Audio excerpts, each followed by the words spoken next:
കേരളം ഭരിക്കുന്നത് ആരാണ്? ഈ ചോദ്യം വളരെ പ്രസക്തമാണ്. നമ്മളെല്ലാം ധരിച്ചിരിക്കുന്നത് സഖാവ് പിണറായി വിജയന്റെ നേതൃത്വത്തിലുള്ള സർക്കാരാണ് കേരളം ഭരിക്കുന്നത്, ഗവർണർ രാജേന്ദ്ര ആർലേക്കർ ആണ് സംസ്ഥാന ഭരണത്തിൻ്റെ തലവൻ എന്നൊക്കെയാണ് നമ്മൾ ധരിച്ചിരിക്കുന്നത്.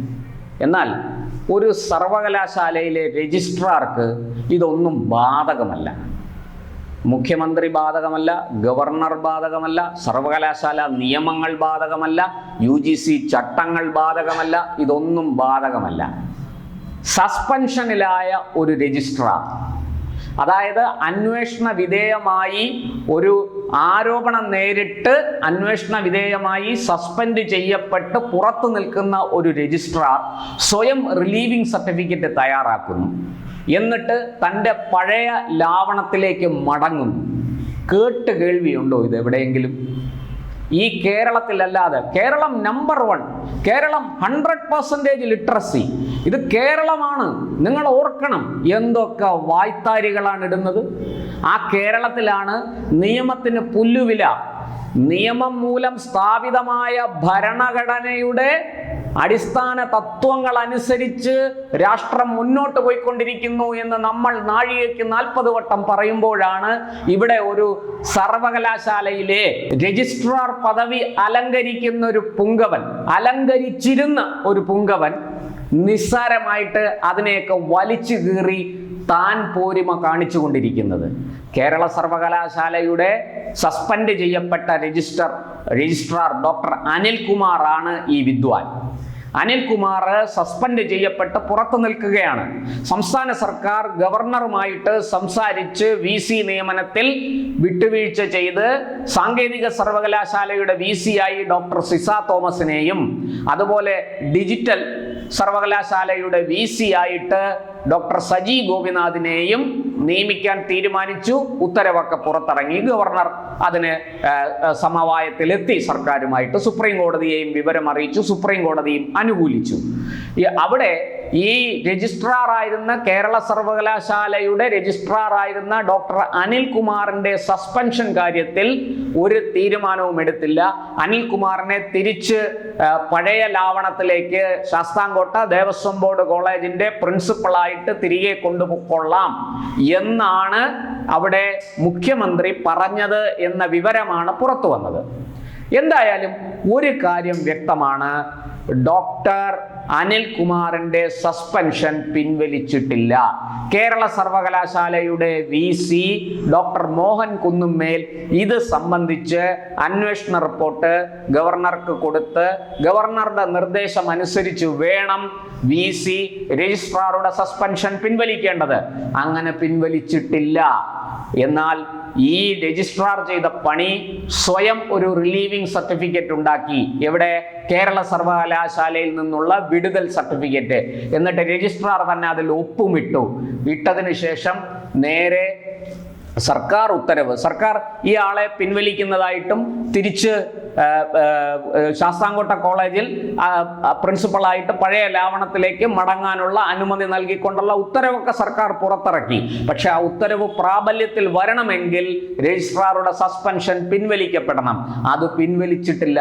പിൻവലിക്കുന്നതിന് മുമ്പ് തന്നെ രജിസ്ട്രാർ സ്വയം വിടുതൽ സർട്ടിഫിക്കറ്റ് തയ്യാറാക്കി നേരെ ചെന്ന് പ്രിൻസിപ്പളായിട്ട് DB കോളേജിൽ ചുമതലയേറ്റു.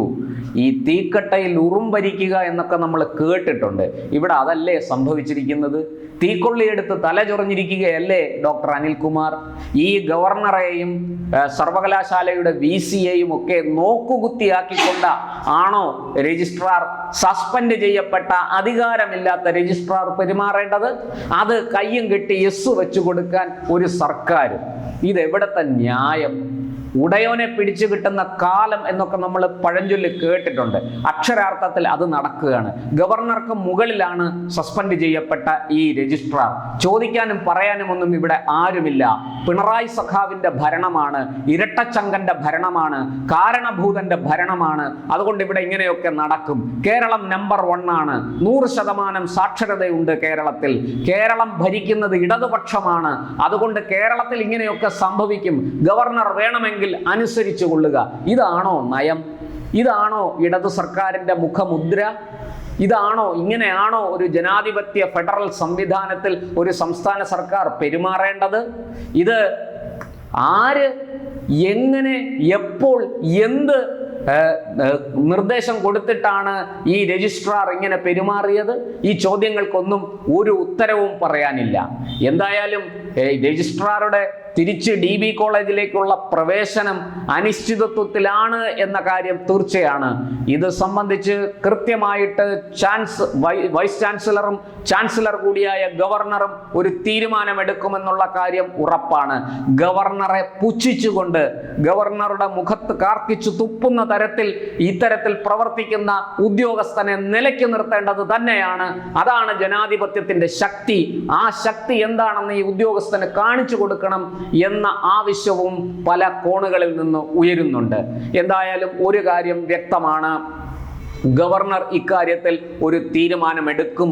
കാരണം VC ഡോക്ടർ മോഹൻ കുന്നുമ്മൽ ഇത് സംബന്ധിച്ച് ഗവർണറെ വിവരങ്ങൾ ധരിപ്പിച്ചു എന്നാണ് നമുക്ക് അറിയാൻ കഴിയുന്നത്. ഭാരതാംബയുടെ ചിത്രം ഒരു സ്വകാര്യ ചടങ്ങിൽ, യൂണിവേഴ്സിറ്റി സെനറ്റ് ഹാള് വാടകയ്ക്കെടുത്ത് സംഘടിപ്പിച്ച സ്വകാര്യ ചടങ്ങിൽ ഭാരതാംബയുടെ ചിത്രം വെച്ചതിനെതിരെയാണ് ഈ രജിസ്ട്രാർ ഉറഞ്ഞു തുള്ളി രംഗത്തെത്തിയത് എന്ന് നമ്മൾ മറക്കരുത്. ജനിച്ച മണ്ണിനോടും പിറന്ന രാഷ്ട്രത്തോടും നമ്മളെ പോറ്റി വളർത്തിയ രാഷ്ട്രത്തോടും ഒക്കെ അങ്ങേ അറ്റത്തെ പുച്ഛവും വെറുപ്പും ഒക്കെ പ്രകടിപ്പിക്കുന്ന ഒരു രജിസ്ട്രാർ, ആ രജിസ്ട്രാർ അന്വേഷണ വിധേയമായി നോക്കണം. സർവകലാശാലയുടെ ചാൻസലർ കൂടിയായ ഗവർണറോട് രജിസ്ട്രാർ കൽപ്പിക്കുകയാണ്, ചടങ്ങ് പിരിച്ചുവിട്ടിരിക്കുന്നു, അനുമതി നിഷേധിച്ചിരിക്കുന്നു, റദ്ദാക്കിയിരിക്കുന്നു, ഗവർണർ രാജ്ഭവനിൽ നിന്ന് പുറത്തിറങ്ങി പോകരുത് എന്ന്. ഇങ്ങോട്ടേക്ക് വരണ്ട, ചടങ്ങ് റദ്ദാക്കിയിരിക്കുന്നു, അനുമതി റദ്ദാക്കിയിരിക്കുന്നു, അതുകൊണ്ട് ഗവർണർ ഇങ്ങോട്ടേക്ക് വരരുത് എന്നൊരു രജിസ്ട്രാർ, കേവലം ഒരു ഉദ്യോഗസ്ഥൻ, ഒരു കോളേജിന്റെ പ്രിൻസിപ്പളായിരുന്ന, അധ്യാപകനായിരുന്ന, അവിടെ നിന്ന് അനധികൃതമായി ഡെപ്യൂട്ടേഷനിലൂടെ സർവകലാശാലയുടെ രജിസ്ട്രാർ പദവിയിലെത്തിയ ഒരു ഉദ്യോഗസ്ഥൻ ആരുടെ ബലത്തിലാണ് ഇതൊക്കെ ചെയ്യുന്നത്?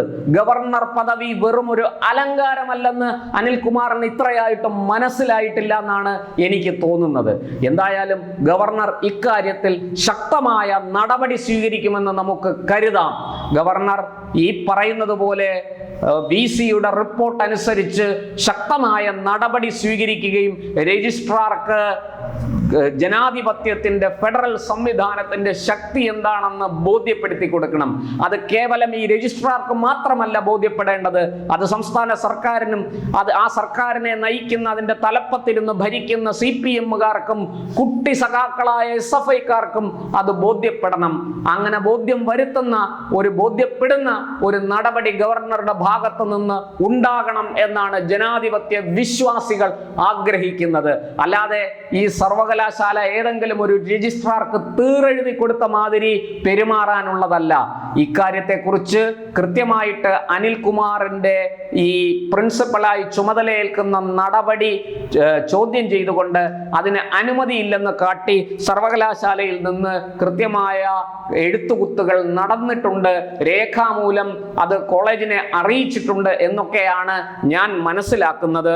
എന്തായാലും ഈ പറഞ്ഞതുപോലെ ഓഫീസിൽ ദുരുപയോഗം ചെയ്ത ഒരു രജിസ്ട്രാർ സ്വയം വിടുതൽ സർട്ടിഫിക്കറ്റ് തയ്യാറാക്കി സർവകലാശാലയുടെ പടി ഇറങ്ങി നേരെ ചെന്ന് കോളേജിൽ ചെന്ന് അധികാരമേൽക്കാം, പ്രിൻസിപ്പളിന്റെ കസേരയിൽ ഇരിക്കാം എന്നാണ് ധരിച്ചിരിക്കുന്നതെങ്കിൽ, അല്ലയോ അനിൽകുമാറെ, താങ്കളോട് പറയാനുള്ളത്, താങ്കളെ പറഞ്ഞു മനസ്സിലാക്കാനുള്ളത്, ഈ രാജ്യത്ത് ഒരു ഭരണമുണ്ട്, ഈ രാജ്യത്ത് ഒരു നിയമ സംവിധാനമുണ്ട്, ഈ രാജ്യത്ത് കോടതികളുണ്ട് എന്നാണ്. എന്തായാലും നിങ്ങൾ കാത്തിരുന്നു കൊള്ളുക. ചെയ്ത പ്രവർത്തിക്കുള്ള ഫലം എല്ലാവരും അനുഭവിക്കേണ്ടി വരും. അതിൽ നിന്ന് ഒരു മനുഷ്യനും ഒരു പ്രാണിക്കും രക്ഷപ്പെടാൻ കഴിയില്ല. നല്ലതാണെങ്കിൽ നല്ല ഫലം, ചീത്തയാണെങ്കിൽ ചീത്ത ഫലം. ഇത് പ്രകൃതി നിയമമാണ്. ആ നിയമം നിങ്ങൾക്കും ബാധകമാണ്. സർവകലാശാലയുടെ രജിസ്ട്രാർ ആയിരുന്നു, ഇടതുപക്ഷത്തിന്റെ ആളായിരുന്നു എന്ന് പറഞ്ഞ് അതിൽ നിന്നൊന്നും രക്ഷപ്പെടാൻ പോകുന്നില്ല. നിങ്ങളെ കാത്തിരിക്കുന്നത് വലിയ ആപത്താണ് എന്ന് മാത്രം പറഞ്ഞുകൊള്ളട്ടെ.